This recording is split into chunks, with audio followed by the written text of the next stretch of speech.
নির্বাচনের রোডম্যাপ ও তারিখ দলগুলোর সঙ্গে আলোচনা করে ঘোষণার পরামর্শ দিচ্ছেন রাজনৈতিক বিশ্লেষকরা। বলছেন, আলোচনা ছাড়া সিদ্ধান্ত নিলে দলগুলোর সঙ্গে সরকারের অনৈক্য সৃষ্টির আশঙ্কা আছে। তাদের মতে বিচার ও নির্বাচন একসঙ্গে মেলানো উচিত হবে না। নির্বাচন যত দেরিতে হবে, সংস্কার ও বিচার প্রক্রিয়া তত দুর্বল হবে।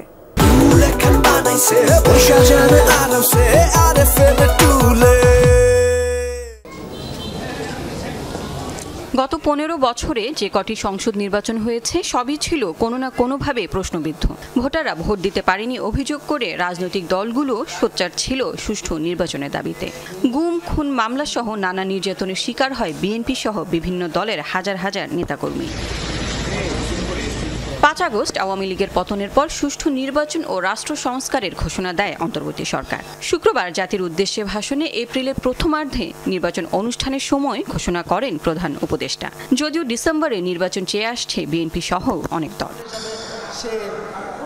বিশ্লেষকরা বলছেন, দলগুলোর সঙ্গে আলোচনা করে সময় ঘোষণা করলে ভালো হতো। মাথায় রাখতে হবে এসএসসি পরীক্ষা, রোজা, ঈদ, দলগুলোর প্রচারণার মতো বিষয়গুলো।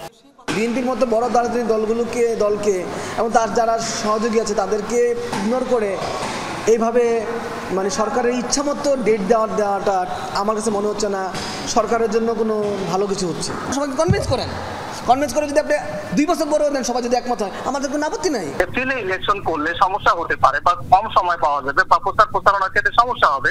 সেই ক্ষেত্রে আমি মনে করি যে আলাপ আলোচনা করে ফেব্রুয়ারিতে বা জানুয়ারিতেও নির্বাচন করা যেতে পারে।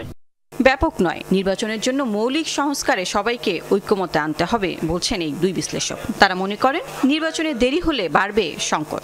এই সরকার কিন্তু সব স্তরে মানুষ নাই, সো তাকে বিএনপি সহ অন্যান্য রাজনৈতিক দলগুলোর উপর নির্ভর করতে হয় বৈধতার জন্য। আবার তাদের নেটওয়ার্কগুলো ব্যবহার করতে হয়। তো সরকার ততক্ষণে সহযোগিতা পাবে এই সকল রাজনৈতিক দলগুলোর, যখন সরকার এই সকল রাজনৈতিক দলগুলোর সাথে আলাপ আলোচনা করে কাজটা করবে। রাজনৈতিক দলগুলো নির্বাচন চাওয়া এবং ক্ষমতায় যাওয়ার যে অভিপ্রায় ব্যক্ত করে বা ক্ষমতায় যাওয়ার যে ইচ্ছা, সেটা কিন্তু অযৌক্তিক কিছু না। এটাই রাজনৈতিক দলগুলোর মূল বৈশিষ্ট্য।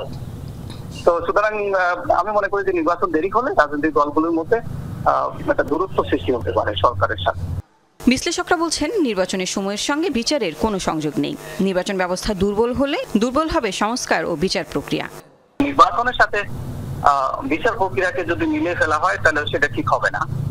আমার মনে হয় যে বিচারের গতিতে চলবে, এদিকে নির্বাচনও হয়ে যেতে পারে। আমি মনে করি যে রাজনৈতিক সরকার আসলেও নির্বাচন বিচার প্রক্রিয়া চলতেই থাকবে। সরকার যদি এভাবে আগামী জুনে এসে, এপ্রিলে এসে বা ফেব্রুয়ারিতে এসে বলে আমি বিচারের কাজ কমপ্লিট হয়নি, আমার সংস্কার হয়েছে কিন্তু বিচার হয়নি, তাহলে আমি আবার 1 বছর সময় চাই বিচার করার জন্য, এভাবে কি মানুষ ভোটহীনভাবে থেকে যাবে? দেশের স্বার্থে সরকার ও দলগুলোকে ছাড় দিয়ে পথ চলার পরামর্শ বিশ্লেষকদের। ঐক্যমতের কথা বলছেন, এটা একটা আইডিয়ালিস্টিক ধারণা। লাভলি বিথি, যমুনা নিউজ, ঢাকা।